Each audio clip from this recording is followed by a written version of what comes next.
எல்லாருக்கும் வணக்கம். நான் உங்களோட ஸ்ரீதர். இன்றைக்கி ரொம்ப நாள் கழித்து ஒரு புது வீடியோவில் உங்கள் எல்லாரையும் சந்திக்கிறதுல எனக்கு ரொம்பவே சந்தோஷம். நம்மளோட தோட்டத்தில் ஒரு காட்டை எப்படி உருவாக்குறோன்னு இந்த வீடியோவில் முடிஞ்ச அளவுக்கு டீட்டெயில்டாக சொல்லியிருக்கோங்க. இந்த வீடியோ கொஞ்சம் லென்த்தாக இருக்கும், ஆனாலும் ஒரு காட்டை எப்படி உருவாக்குறது கற்றுக்க நினச்சிங்கன்னா வீடியோவை தொடர்ந்து பாருங்கள். தம்பி, உங்ககிட்ட தான் ஆல்ரெடி உணவு காடு ஒன்று இருக்கே, அப்புறம் ஏன் மறுபடி பண்ணுற அப்படி நிறைய பேர் கேள்வி கேட்பீங்க. இது என்னோடய கனவு இல்லை, இது எங்கள் அப்பாவோட கனவு. என்னோடய கனவு உணவு காடு.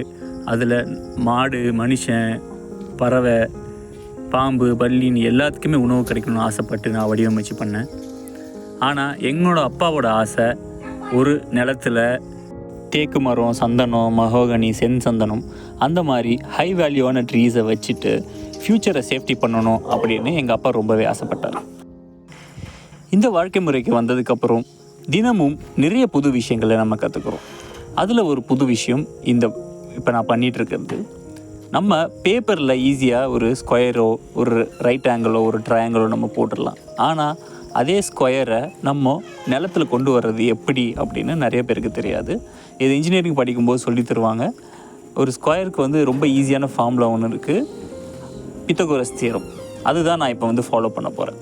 என்ன பண்ண போகிறேன்னா, ஒரு 2 பக்கம் கயிறை நட்டு வச்சுட்டு அதை ரைட் ஆங்கிளுக்கு நம்ம கொண்டு வரோம். அது எப்படி ஈஸியாக கொண்டு வர்றதுன்னா, ஏபிசி அப்படின்னு ஒரு மெத்தட் இருக்குது.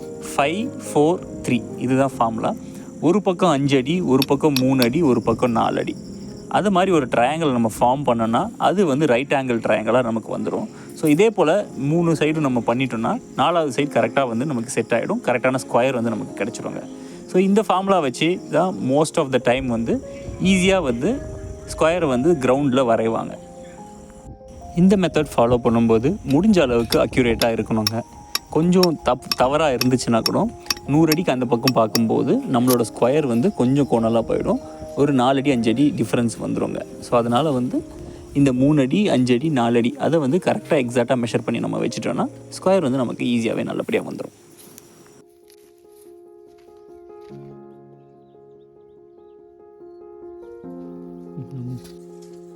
இதே போல் 3 பக்கம் நம்ம செஞ்சிட்டோன்னா 4வது பக்கம் போய் நம்ம மெஷர் பண்ணி பார்க்கும்போது ரைட் ஆங்கிள் கரெக்டாக வரும். அப்படி அந்த 4வது பக்கம் பண்ணும்போது அந்த ரைட் ஆங்கிள் கரெக்டாக வரல அப்படின்னா நம்ம ஏதோ இடத்துல தவறான மெஷர்மெண்ட்ஸ் எடுத்துருக்கோன்னு அர்த்தம். அந்த தவறை கரெக்ட் பண்ணோன்னா கரெக்டான ஸ்கொயர் நமக்கு வந்துடும்.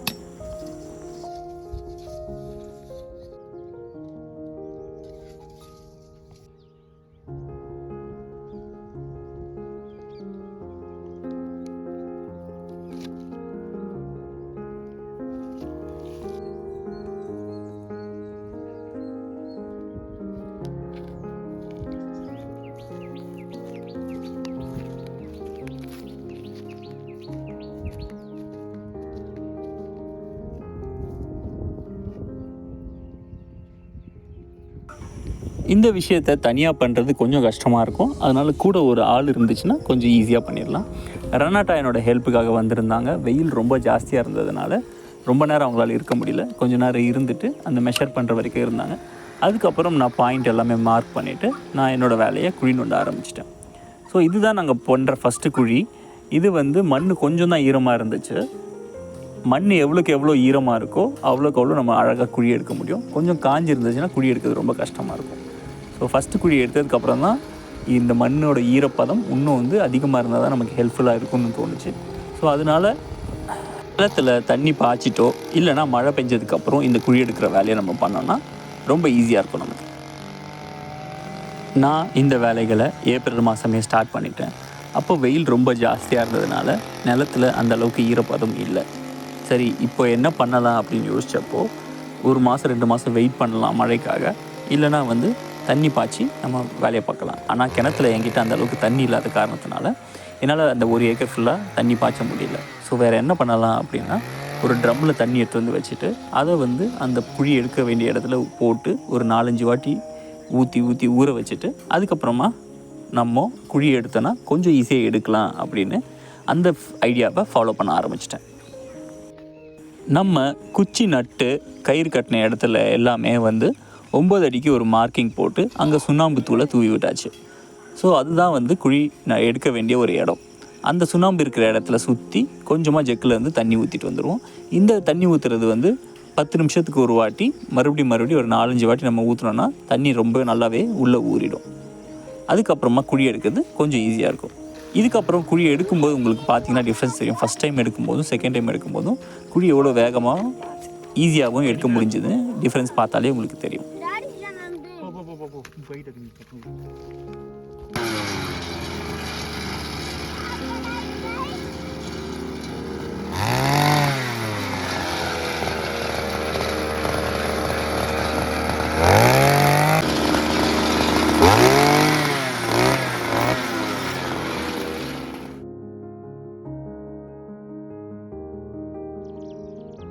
இதுக்கு ஏன் இவ்வளோ கஷ்டப்படணும்?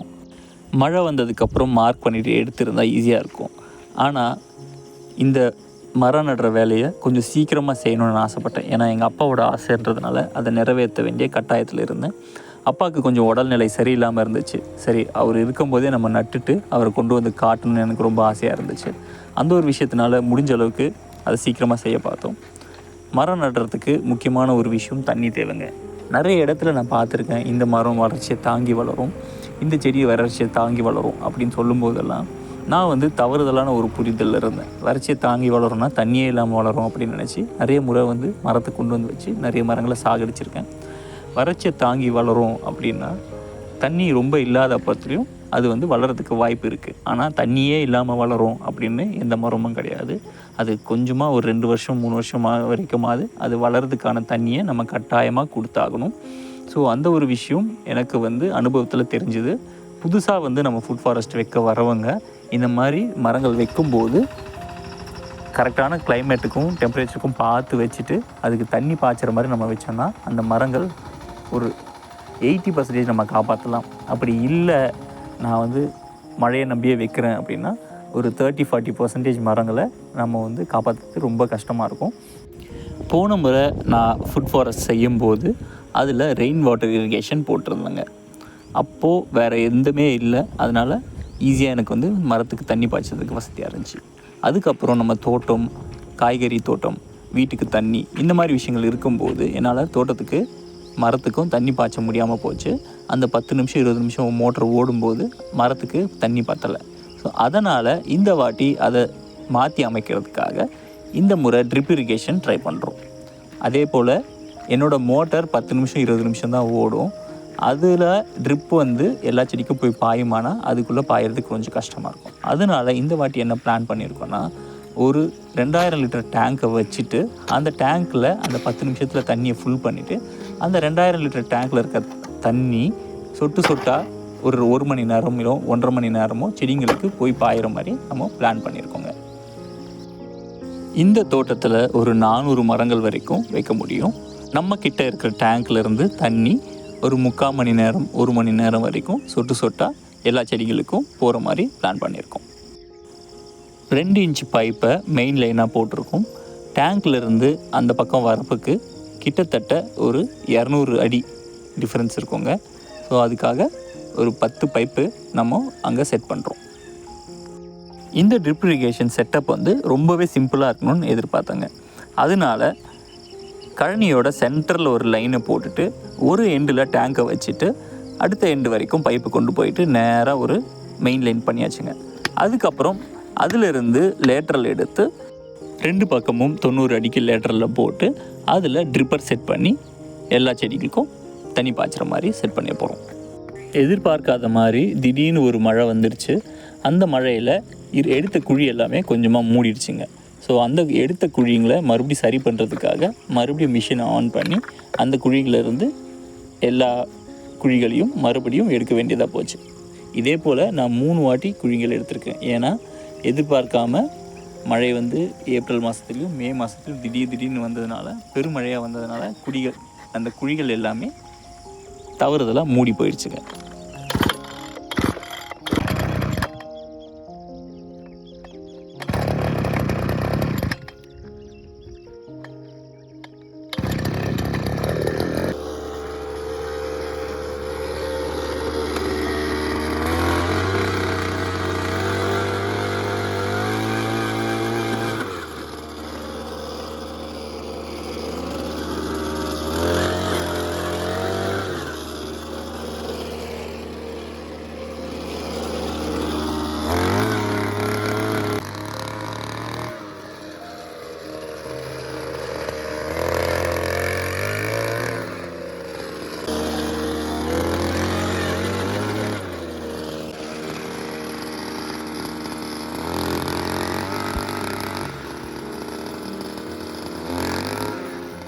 இந்த ட்ரிப் லைனுக்கு தண்ணி சோர்ஸ் வந்து இந்த வாட்டர் டேங்கில் தாங்க வரப்போகுது. நான் முதல்ல 3000 லிட்டர் வாட்டர் டேங்க் தான் செட் பண்ணலான்னு பார்த்தேன். ஆனால் எங்களோட ஏரியாவில் நானும் ஒரு 2 வாரம் வெயிட் பண்ணி பார்த்தேன். அந்த 3000 லிட்டர் டேங்க் வந்து எங்கேயுமே வந்து ஸ்டாக்கில் இல்லைங்க. அதுக்கப்புறம் வேறு வழி இல்லாமல் சரி 2000 லிட்டருக்கு போகலான்னு சொல்லிவிட்டு 2000 லிட்டர் டேங்க்கை வாங்கி வச்சுட்டேன். இப்போது இதில் 2 இன்ச் பைப் நிப்பில் வச்சு டேங்க்கில் ஓட்டை போட்டு அந்த பைப் நிப்பிள் வழியாக தண்ணி வெளியே எடுக்க போகிறோம். அதில் 2 சைடும் 2 வாஷர் இருக்கும். அதனால் தண்ணி லீக்கேஜ் ஆகாமல் தடுக்கும். ரோஹினி தான் டேங்க்கு உள்ளே போயிட்டு எனக்கு அந்த வாஷரை போட்டு அதை டைட் பண்ணுறதுக்கு ஹெல்ப் பண்ணாங்க.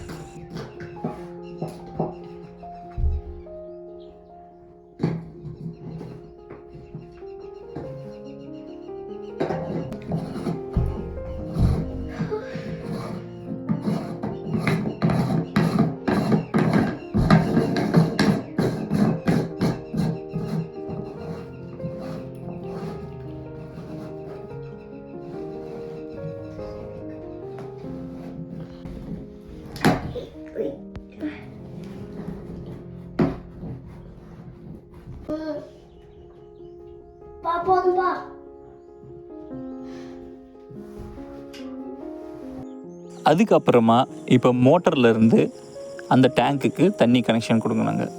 இதுக்கு வந்து நான் ரொம்ப நாள் யோசிச்சுட்டு இருந்தேன். ஏன்னா வந்து எப்படி எனக்கு செட்டப் பண்ணுறதுன்னு எனக்கு தெரியல.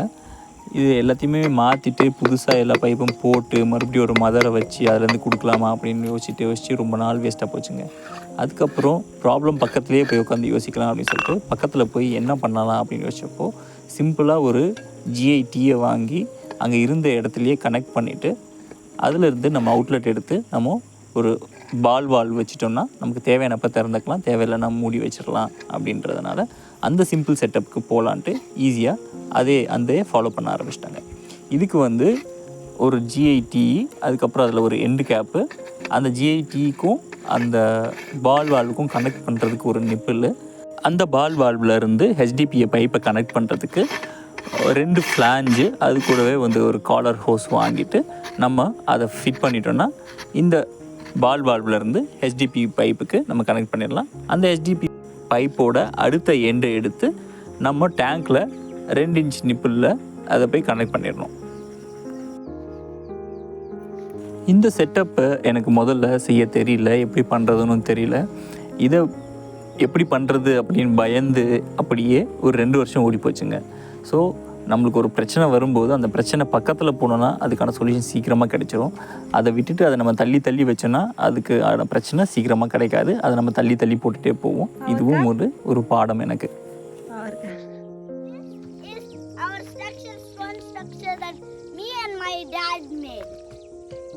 Your dad also? Yeah. He made a bridge while I made the house. We created a flat place so the house doesn't collapse, and this one I was struggling because it was high in that side, so I just have to push it here slightly. Just place it. It'll be done. டேங்கை ஒரு 10 அடி ஹைட்டில் வச்சோன்னா அந்த pressure ரொம்ப நல்லா இருக்குன்றதுக்காக ரொம்ப சிம்பிளாக JCB வச்சு கல்லுங்கள் எல்லாமே கொட்டிட்டு அதுக்கு மேலே கொஞ்சம் திம்ஸ் வச்சு குத்திட்டு அதில் சிமெண்ட்டு போட்டு அந்த கலவை மேலே நம்ம டேங்க் வச்சுட்டா அந்த செட்டப் கொஞ்சம் சிம்பிளாகவும் கொஞ்சம் காஸ்ட் எஃபெக்டிவாகவும் இருக்குன்றதுனால இந்த மாதிரி நான் பிளான் பண்ணிக்கிட்டேங்க. எங்கள் கிணறு எடுத்த கல் வந்து பக்கத்துலேயே இருந்ததுனால அதையும் யூஸ் பண்ணிக்கிட்ட மாதிரி ஆச்சு. இந்த செட்டப் எல்லாம் பண்ணுறதுக்கு எனக்கு காசு நிறைய செலவாகலை.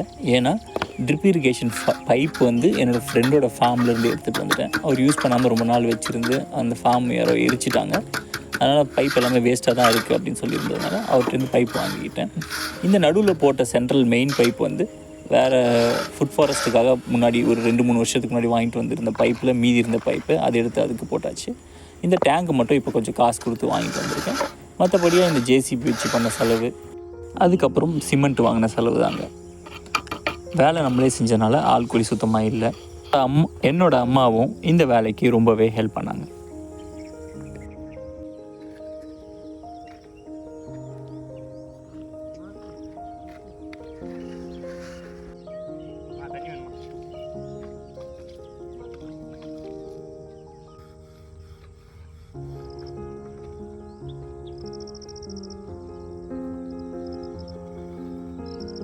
ஆ ஏன் அது அப்படியே ட்ரம்மோட சேர்ந்து பிடிச்சிக்கும். நாலு தூக்கி வச்சு கிடக்கணும் ஆடி கிடக்கும். அப்படியே ஈத்து போகும் மேலே ஈத்து அப்படியே அமுக்கி வச்சுட்டு. எங்கள் அம்மா கூடயோ இல்லை எங்கள் அப்பா கூடயோ பெருசாக நான் வந்து வேலை செய்ய மாட்டேன். ஏன்னா அவங்க என்னோடய பெண்டை நிமித்திடுவாங்க. அவங்களோட அளவுக்கு என்னால் அவங்க கூட வேலை செய்ய முடியாது. அவங்க ரொம்ப ஃபாஸ்ட்டாகவும் வேலை செய்வாங்க, வேலையை டக்கு டக்குன்னு முடிக்கணும்னு எதிர்பார்ப்பாங்க. ஆனால் என்னை பொறுத்த வரைக்கும் ஒரு வேலையை கஷ்டப்பட்டு செய்யக்கூடாது, அதை இஷ்டப்பட்டு செய்யணும்னு ஆசைப்படுவேன். ஒரு 30 வருஷம் கழித்து என்னோடய பேரன் வரும்போது நான் இந்த ஃபார்மை வந்து ரொம்ப கஷ்டப்பட்டு உருவாக்கினேன் அப்படின்னு அவங்ககிட்ட சொல்லக்கூடாது. நான் இந்த ஃபார்மை ரொம்ப இஷ்டப்பட்டு உருவாக்கினேன், எனக்கு நேரம் கிடைக்கும்போது கொஞ்சம் கொஞ்சமாக நான் உருவாக்கிக்கிட்டேன், ரொம்ப கஷ்டப்படலை அப்படின்னு சொல்ல தான் நான் விரும்புகிறேன்.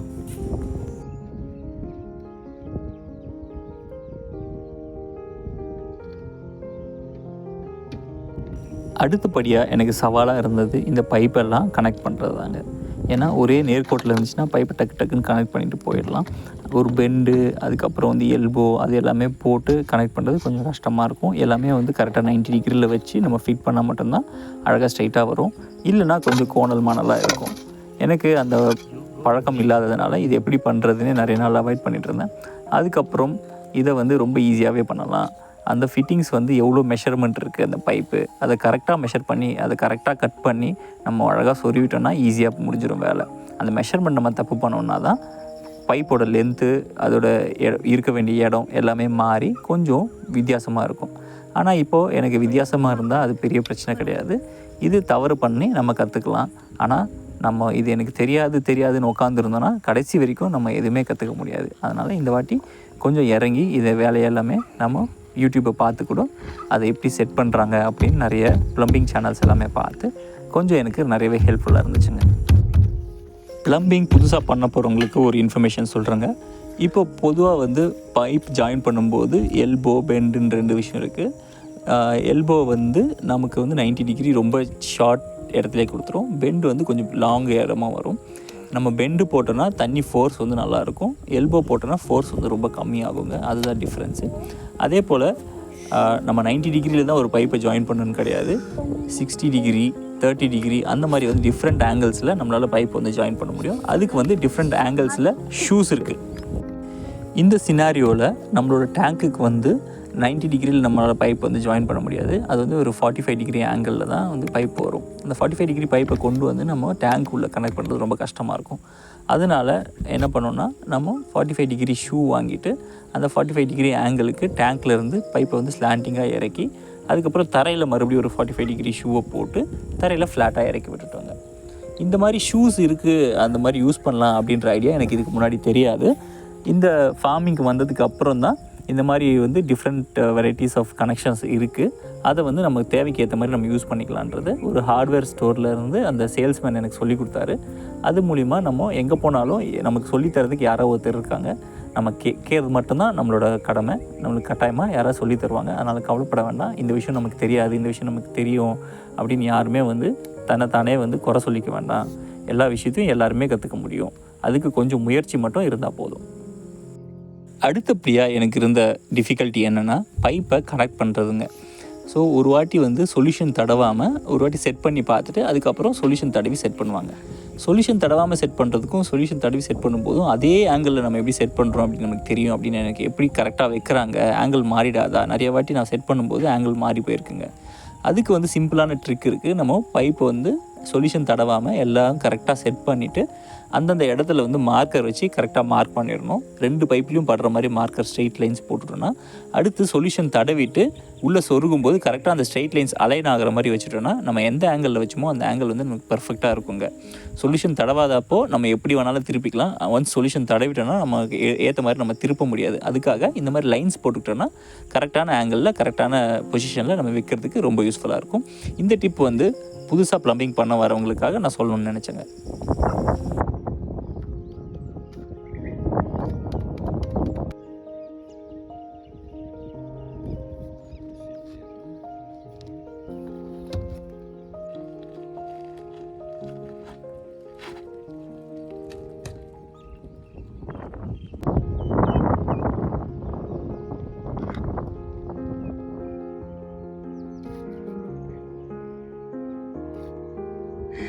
That is my old lady.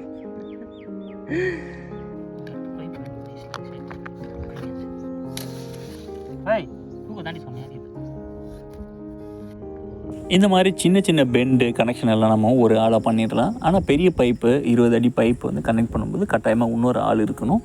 ஏன்னா ஒரு ஆள் வந்து அந்த கனெக்ஷனில் பிடிச்சிட்டு அழுத்தி பிடிக்கணும், இன்னொரு ஆள் வந்து பிடிச்சி நல்லா டைட்டாக தட்டி விடணும். அதனால் ரெனாட்டா வந்து எனக்கு ஹெல்ப் பண்ணாங்க. இந்த ஒர்க்கை ஸ்டார்ட் பண்ணி நம்ம முடிக்கிறதுக்குள்ளே 2-3 மழை வந்து போயிடுச்சுங்க. அதனால் புல் நிறையவே வந்துடுச்சு. நடுநடுவில் நிலம் ஈரமாக இருக்கும்போது அதை ஓட்டி விட்டு நம்ம வேலையை நம்ம பண்ண ஆரம்பிச்சிட்டோங்க.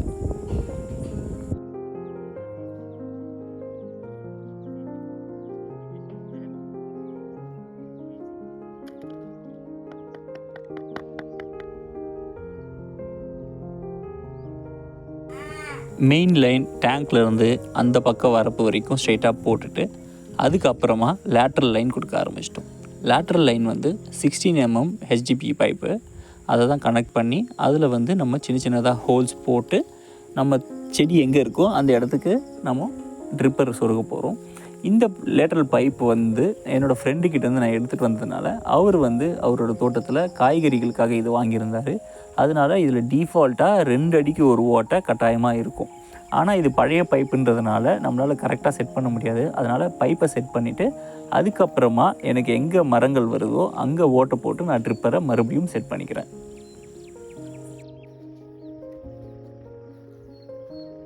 முதல்ல நமக்கு தேவையான இடத்துக்கு அந்த லேட்ரல் பைப்பை ஸ்ட்ரெயிட்டாக லைனாக போட்டுட்டேன்.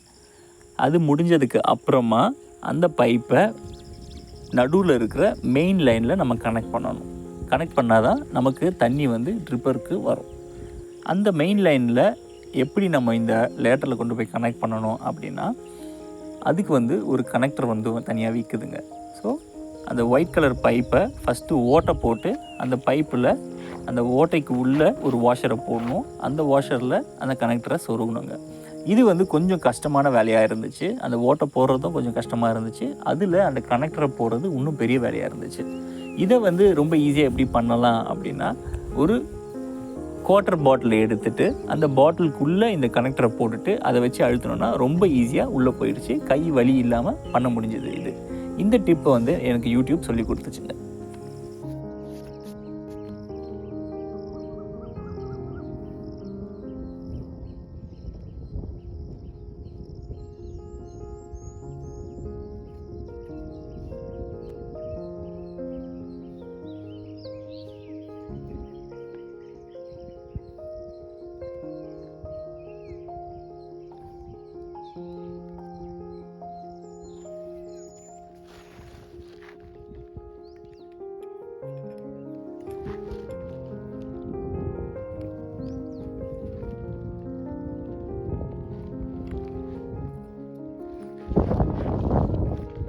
இப்போ பாருங்கள் எவ்வளோ ஈஸியாக அந்த பைப்புக்குள்ளே இந்த கனெக்டரை ஃபாஸ்ட்டாக போட முடியுது. அதுக்கு முன்னாடி ரொம்ப நேரம் ஆச்சு.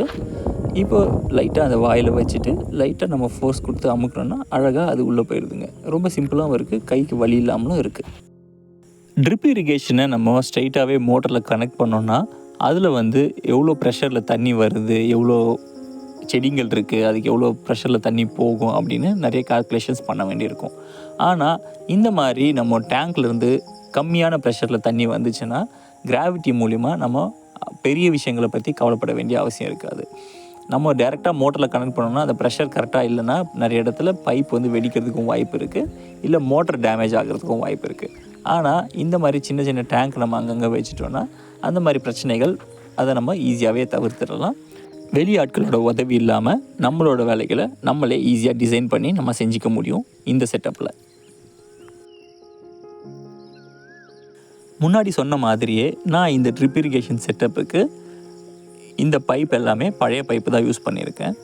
இது எல்லாமே அவங்க ஓரமாக சுற்றி வச்சுருந்தாங்க. அந்த சுற்றி வச்சுருந்த பைப்பை கொண்டு வந்து என்னோடய கழனியில் போட்டு அப்படியே நீட்டாக ஒரு இடத்துல வச்சுட்டு அதுக்கப்புறம் ஒவ்வொரு பைப்பாக அதுலேருந்து எடுத்து எனக்கு தேவையான இடங்களில் போட்டு அந்த கனெக்டர் கூட கனெக்ட் பண்ணி அந்த பைப் எல்லாமே ஒரே இடத்துல நிற்கிற மாதிரி எண்டில் வந்து ஒரு மூங்கில் குச்சை வச்சு நல்லா டைட்டாக அடிச்சுட்டு அதுக்கப்புறமா எனக்கு தேவையான இடத்துல நான் ட்ரிப்பர்கள் போட ஆரம்பிச்சிட்டேன். இந்த பைப்பை முடிஞ்ச அளவுக்கு நம்ம செக்யூர் பண்ணி வைக்கணும். இல்லைன்னா நம்ம நடந்து போகும்போது கால் தடுக்கி பைப் அங்கேயும் இங்கேயும் ஓடிட்டுருக்கோம். அதனால நான் வந்து ஈஸியான சிம்பிளான விஷயம் என்னென்னா, எனக்கு வந்து மூங்கில் இருக்குது. மூங்கிலை வச்சு நான் ஒரு ஸ்டேக் மாதிரி அடித்து அந்த எண்டில் வந்து நான் குத்தி வச்சதுக்கப்புறம் அந்த பைப் எல்லாமே ஒரே ஸ்ட்ரெயிட் லைனாக அழகாக வந்துடுச்சுங்க. கழனியில் ஒரு பக்கத்தில் இருக்க காடு எவ்வளோ அழகாக இருக்குது பாருங்கள். ஸோ அதே மாதிரி இந்த பக்கமும் கொண்டு வரணும்னு எனக்கு ஆசை. இப்போ இருக்கிற இந்த நிலம் இன்னும் கொஞ்சம் நாளில் பெரிய காடாக மாறிடும். அது எப்படி இருக்குன்னு நம்ம இன்னும் ஒரு 5 வருஷம் கழிச்சு கட்டாயமாக பார்ப்போம்.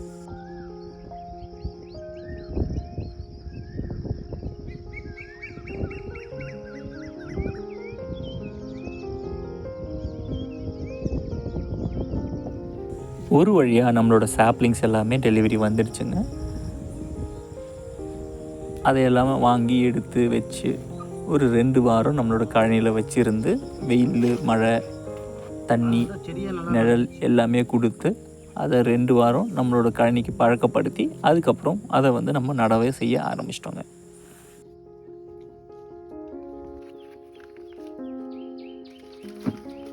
நான் இதுக்கு முன்னாடி ஒரு வீடியோவில் சொல்லியிருந்தேன், இந்த முறை என்னோடய உணவு காட்டுக்கு பதிலாக நம்ம வந்து டிம்பர் வுட்டாக வைக்க போகிறோம்.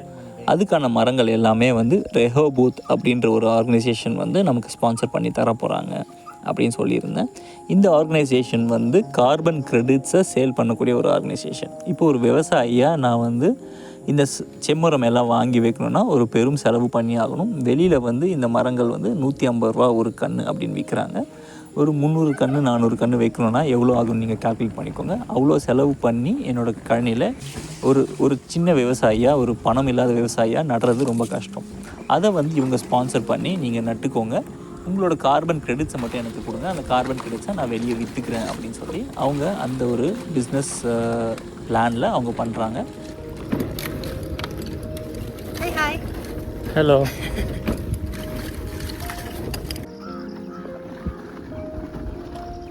இதனால் விவசாயிங்களுக்கு என்ன லாபம் அப்படின்னா, முதல்ல நம்ம மரங்களை வந்து பணம் இல்லாமலே நம்ம நடவு செஞ்சுக்க முடியும். அதுக்கப்புறமா ஒரு 5 வருஷம் கழித்து இந்த கார்பன் கிரெடிட்ஸ் ரெடி ஆகும்போது அந்த கார்பன் கிரெடிட்ஸ் விற்கும்போது அதிலேருந்து ஒரு ஷேரும் வந்து விவசாயிங்களுக்கு கிடைக்கும். இதோட கான்செப்ட் என்னென்னா, மரங்களை வெட்டாமலே மரங்கள் இருந்து நமக்கு வந்து வருமானம் வரும். இப்போ மரங்களை வந்து நம்ம பொதுவாக வெட்டினதுக்கப்புறம் தான் அதுலேருந்து விவசாயிங்களுக்கு காசு வரும். ஆனால் இந்த திட்டத்து மூலிமா மரங்களை வளர்க்கும் போது அது எவ்வளோக்கு எவ்வளோ கார்பன் அதுக்குள்ளே இழுத்து வைக்குதோ அதுக்கு ஏற்ற மாதிரி ஒரு கார்பன் கிரெடிட் வந்து ஒரு எடுத்துக்காட்டுக்கு ஒரு $100 விற்குதுன்னு வச்சுக்கோங்களேன். இப்போ ஒரு கார்பன் கிரெடிட் வந்து $100 விற்குது. ஒரு ஏக்கருக்கு வந்து ஒரு 300 கிரெடிட் வருதுன்னா 300 × 100 போட்டுக்கோங்க. அதில் வந்து ஒரு பர்சன்டேஜ் வந்து விவசாயிங்களுக்கும் வரும் வருஷம். ஸோ இந்த ஒரு பிளான்னால் மரம் வளர்த்தாலே நமக்கு வந்து காசு வரும். நான் சொன்னது வந்து ஒரு எடுத்துக்காட்டுக்கு தான். அது அவ்வளோ காசு வருமானா ஒரு எடுத்துக்காட்டுக்காக சிம்பிள் எக்ஸாம்பிளாக சொல்லியிருக்காங்க. இந்த விஷயம் நான் பண்ணுறது என்னோடய அப்பாவோட ஆசைக்காக. இதுலேருந்து பணம் வருது வரலை அது வந்து செகண்டரி விஷயந்தான். இந்த மரங்களை நான் வெட்டுவேனான்னு கேட்டால் கூட எனக்கு தெரியலைங்க. கட்டாயமாக வெட்டுவேனான்னு எனக்கு தெரியல. என்னோடய பேர பசங்களோ இல்லை வந்து என்னோடய பையனோ அவனோட ஃபைனான்சியல் சிச்சுவேஷன் எப்படி இருக்கோ அதுக்கேற்ற மாதிரி அவங்க வெட்டினா ஓகே, இல்லை வளர்க்குறாங்க அப்படின்னாலும் எனக்கு ஓகே. இதுலேருந்து வருமானம் வரணும், இதுலேருந்து எனக்கு வந்து ஒரு ரிட்டர்ன் வரணும் அப்படின்றதுக்காக நான் பண்ணலை. மெயினாக நான் பண்ணுறது எங்கள் அப்பாவோட ஆசைக்காக. குழிகளை எடுத்து கொஞ்சம் ஆற போட்டு அதுக்கப்புறமா அந்த பைப்ஸ் எல்லாமே வெட்டி செட் பண்ணி அதில் தண்ணி விட்டுட்டு அது கூட கொஞ்சம் எரு கொட்டிட்டு அது மேலே கொஞ்சம் ட்ரைகோடர்மா விரிடி இல்லைனா சூடோமோனஸ் போட்டுட்டு நம்மளோட மரங்களை வச்சுட்டு மேலே இருக்க மண்ணை எடுத்து அதோட மூடிட்டு அந்த குழிகள் எல்லாமே மூடிட்டு அதுக்கப்புறம் தண்ணி திறந்து விட்டுரும். இதுதான் சிம்பிளான ப்ராசஸ் நம்ம பண்ணிகிட்ருக்கோம்.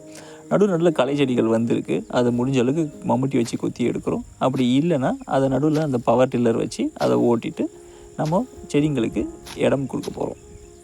நடுவில் 2-3 வாட்டி மழை வந்ததுனால களை செடிகள் ரொம்பவே ஜாஸ்தியாக வந்துருச்சு. அந்த குழியே தெரியாத அளவுக்கு புல்லுங்க வளர்ந்துருச்சு. அதனால் அந்த குழி இருக்கிற இடத்துல மட்டும் மண் வெட்டி வச்சு குழியை மறுபடியும் எடுத்துட்டு அந்த இடத்துல நம்ம மரம் வச்சுருவோங்க.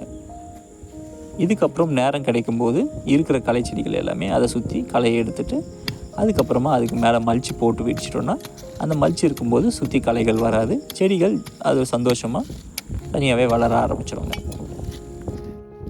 இந்த நிலத்தில் இதுக்கு முன்னாடி நெல், வேர்க்கடலை, பனிப்பயிறு, புல் அந்த மாதிரி விஷயங்கள் தான் வளர்ந்துட்டு இருந்துச்சு. இந்த மாதிரி மரப்பயிர்கள் வளரலை.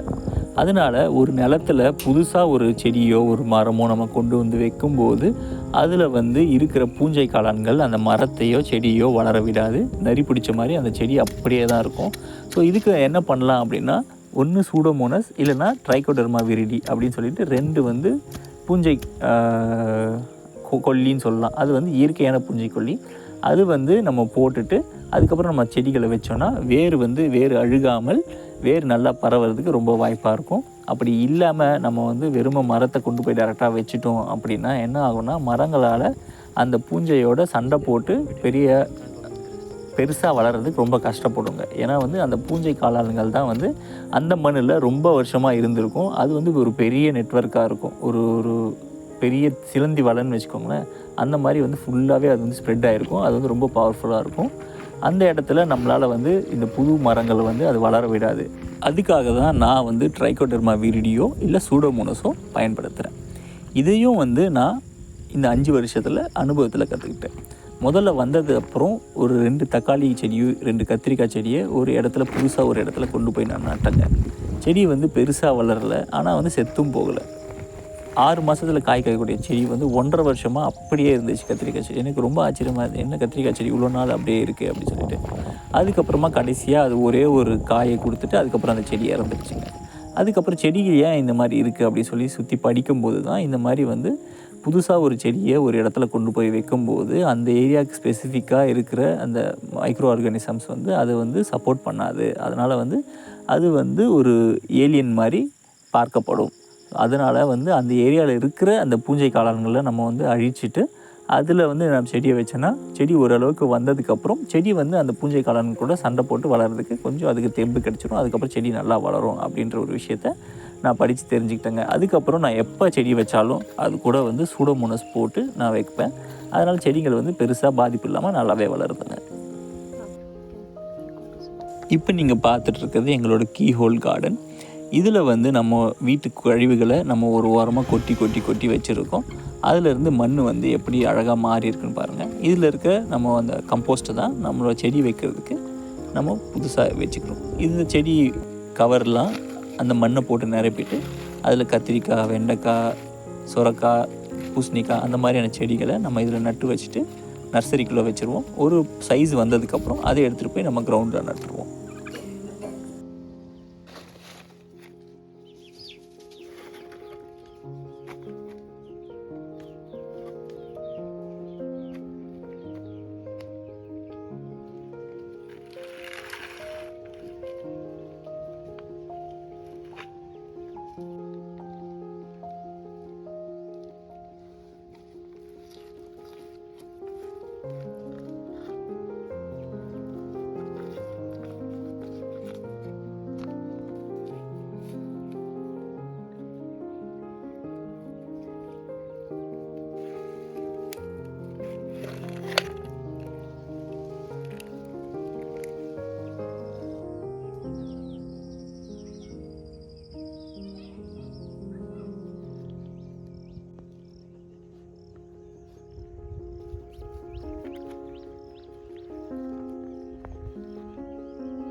For chicken we can give.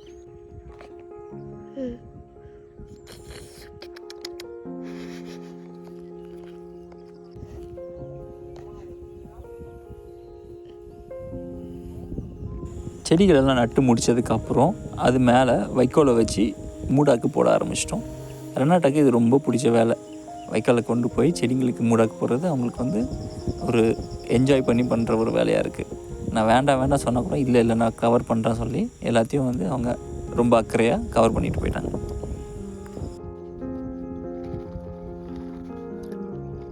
இருக்கிறதுலே எனக்கு ரொம்ப கஷ்டமாக ஃபீல் பண்ணது இந்த செடிகளை நடுற வேலையாக தான் இருந்துச்சு. ஏன்னா மற்ற வேலைகள் எல்லாமே நமக்கு ரெஸ்ட்டு கொடுத்துட்டு எப்போ வேணாலும் நம்ம பண்ணிக்கலாம். ஆனால் இந்த செடி நடுற வேலைகளை மட்டும் அந்த மாதிரி பண்ணுறது ரொம்ப கஷ்டம்.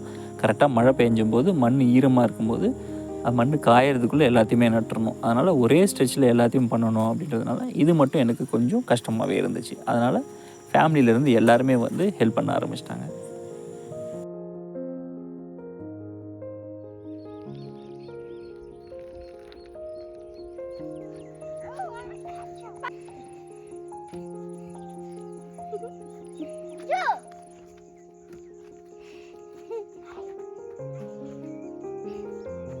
Jump. No, no.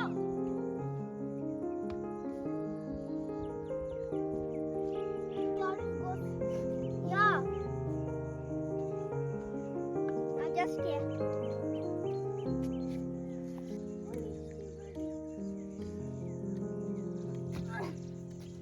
Come on. Next time, just jump. See me. Oh my god. Okay. Just wait. Stop. Okay. You go to the ground. செடியெல்லாம் நட்டதுக்கப்புறம் கரெக்டாக செடிக்கு நேராக ஓட்டையை போட்டு அந்த ட்ரிப்பரை செட் பண்ணிட்டோம். அந்த ட்ரிப்பரை செட் பண்ணதுக்கப்புறம் ஒரு சொட்டாக அழகாக செடிங்களுக்கு தண்ணி பாய ஆரம்பிச்சிருங்க. ஒரு வழியாக குடும்பத்தில் இருந்த எல்லாரோட ஹெல்ப்போட செடியை நட்டு அதுக்கான தண்ணி செட்டப்பு எல்லாமே போட்டு நம்ம ரெடி பண்ணிட்டோம். இதுக்கப்புறம் அதுவாக வளர்ந்துடும். இந்த செடிகள் எல்லாம் பெருசாகி வளர்கிறத பார்க்குறதுக்கு இன்றைக்கி எங்கள் அப்பா எங்கள் கூட இல்லை. இருந்தாலும் காற்றோட காற்றாக கலந்து இந்த காட்டு மூலிமா எங்கள் கூட எல்லாமே பயணிச்சுட்டு தான் இருப்பாருன்னு நம்புகிறோம். அப்பா, நீங்கள் எங்கே இருந்தாலும் இந்த காடு உங்களுக்காக.